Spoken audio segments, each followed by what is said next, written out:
One of the things that really impressed me about Hizmet is that, to me, it seems to be the one opportunity that I've seen in the present state of Islam to bring the religion and the culture back to where it was 700 years ago, 600 years ago, where Islam was at the peak of education. It was at the peak of civilization.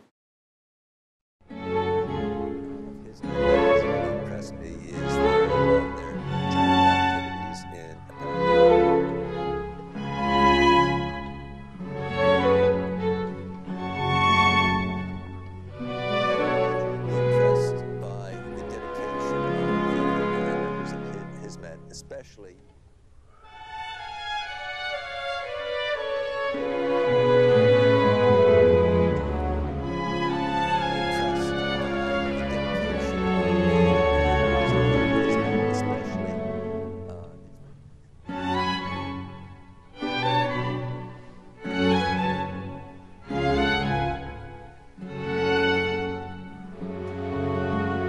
My name is Robert Littman. I'm a professor of classical languages at the University of Hawaii in Honolulu, Hawaii. And I teach primarily Greek and Latin languages, ancient Egyptian and Hebrew. And I'm also an archaeologist and Egyptologist, and I excavate in Egypt, presently in the Nile Delta. And I'm also a trustee of the Archaeological Institute of America. A number of faculty members at the University of Hawaii have gone on educational trips with the Hizmet movement to Turkey. And one of my colleagues had mentioned he had been on this trip and suggested I might find it particularly interesting. I have a certain amount of familiarity with Turkey through my work because of the Greco-Roman ruins in Turkey, and I've studied much about and written about the ancient history of Turkey, particularly in connection with the Greeks, ancient Greeks, and the Romans and Egyptians. Because of this, when I met some individuals from the Hizmet movement, and they suggested I join a study group to Turkey, I thought it sounded like an excellent opportunity to learn more about the Hizmet movement and what was going on in Turkey, particularly because of the educational aspect of the Hizmet movement. When I first learned about the Hizmet movement, my first reaction is, what's the gimmick? This is too good to be true. An organization that deals with education, that is liberal, that believes in accommodation of the West, that its only agenda seems to be to do good deeds, not to convert people to their religion, not to have any agenda but education and for the well-being of people around. My first impressions, and as I went on this study trip to Turkey, I kept looking for the gimmick. The first thing occurred to me is people have seen many movements in the past that started out with one agenda and then morphed into another. And so the first thing I sort of looked into was the structural organization of Hizmet. And what really impressed me is that it was not a hierarchical arrangement. There was no man in charge. And Mr. Gulen is the intellectual and the spiritual head of the movement, but he doesn't pull the strings. The fact that with the Hizmet schools that are in 160 countries are all run independently.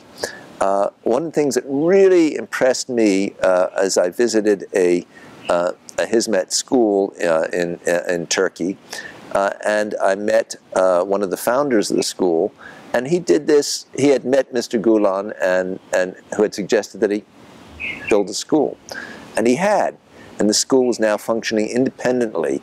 It was a cooperative effort of businessmen in the area, and then my wife and I stayed overnight at the house of another businessman whose goal was to build himself to build a Hizmet school up by the Iranian border. That there was no control, no central control, no doctrinal control, but a bottom-up movement of people in individual areas encouraged by people from the movement. The fact that the movement is so diffuse and lacks a hierarchical structure means that it's very difficult for any individual to corrupt the movement or take over the movement. And I was really impressed by the people really involved in the movement. But what, to me, the Hizmet movement does is it advocates education, it advocates tolerance of all religions, it advocates accommodation for the West. It's an umbrella that everyone can live within.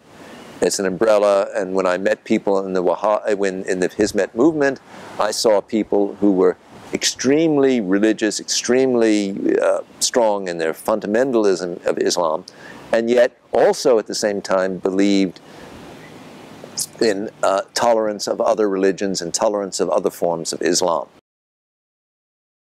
One of the things that really impressed me about Hizmet is that, to me, it seems to be the one opportunity that I've seen in the present state of Islam to bring the religion and the culture back to where it was 700 years ago, 600 years ago, where Islam was at the peak of education. It was at the peak of civilization. During the Middle Ages, Islam was hundreds of years ahead of Europe in science, in humanity, in civilization.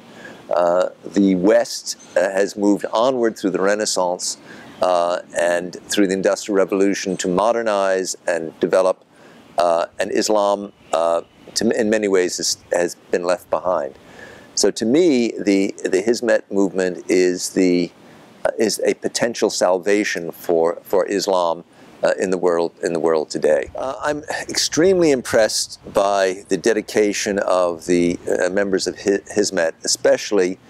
It's very easy to make a school to support a school in Turkey. It's easier to support a school in America, but to go into Afghanistan, to go into Iraq, to go into Pakistan, to go to these places where there is conflict, takes a real courage. And what happens is, in these conflict zones, people are being educated to war, to violence, to the revenge, to look to war as a solution to their problems. And in fact, in a war situation, everyone loses. I heard a story about, in Iraq, about a young student whose brothers were killed in an attack, and all the student wanted to do was to go out and become a suicide bomber. And then his father took him to a Hizmet school and say, "Save my son." Now, this young man, 8 years later, has decided to become a doctor or a lawyer, and to use the law, to use the tools of society to better his country. So it seems to me that so much, and the other thing that's happened in so many of these conflict zones is that you get a real struggle of Shia and Sunni. You get struggles within different versions of Sunni, and an educational system that educates for peace and tolerance and participation in building society, a positive message for society, is something that, to me, is one of the few hopes I see for Islam in the next 2 or 3 decades. Another aspect of Hizmet that has really impressed me is their charitable activities apparently in over 100 countries. It's very easy to give charity to your own people.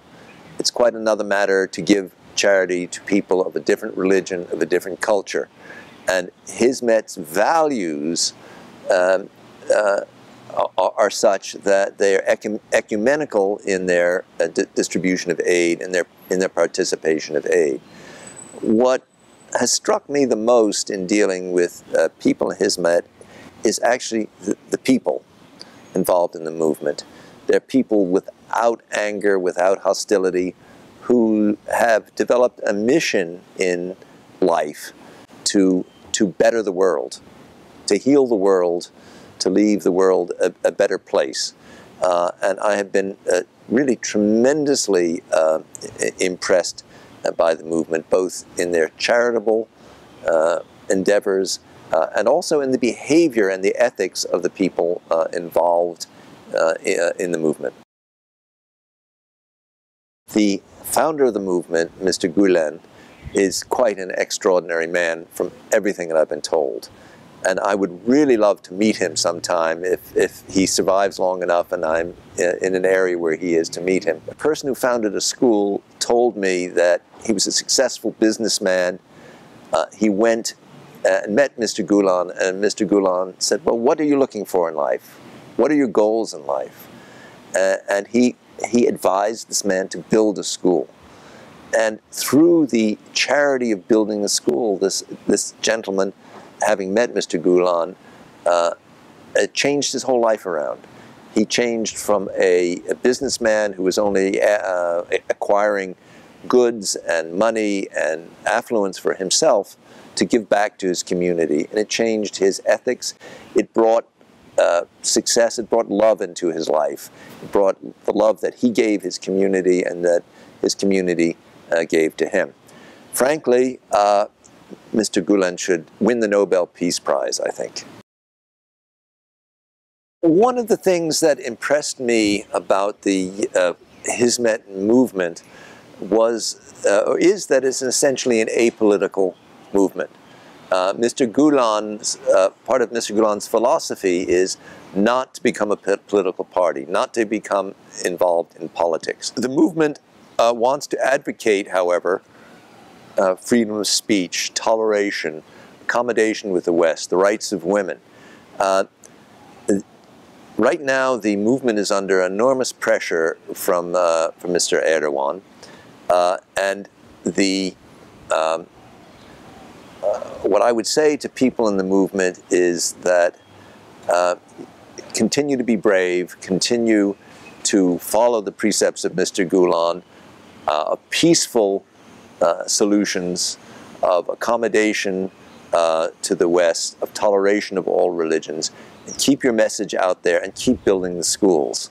If Mr. Erdogan is successful in driving Hizmet out of Turkey, which he may be, then you need to set up in other countries, and you need to develop outside of Turkey and bring your message, because to my mind, you offer a salvation with your message of education and tolerance, salvation to the Muslim world, and also a message to the world, the non-Muslim world, of a solution that's peaceful and toleration and democratic. And I have nothing but the greatest admiration for the movement and just about everyone within the movement whom I have met.